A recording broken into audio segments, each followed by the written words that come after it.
Kansas, Bourbon, Cherokee, and Crawford.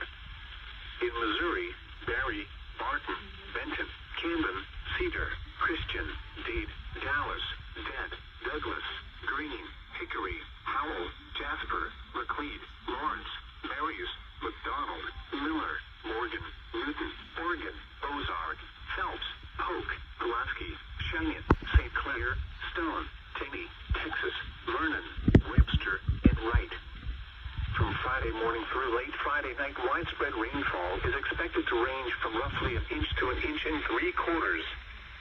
Soil conditions along with the lack of vegetation in the wilderness will also contribute to flooding of small streams and rivers.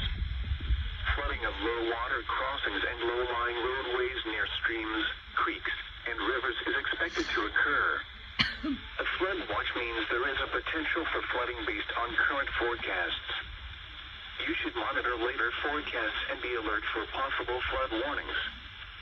Those living in areas prone to flooding should be prepared to take action should flooding develop. Repeating, a flood watch has been issued from 6 a.m. Central Standard Time Friday until 6 a.m. Central Standard Time Saturday for the following counties: in Missouri, Christian, Dade,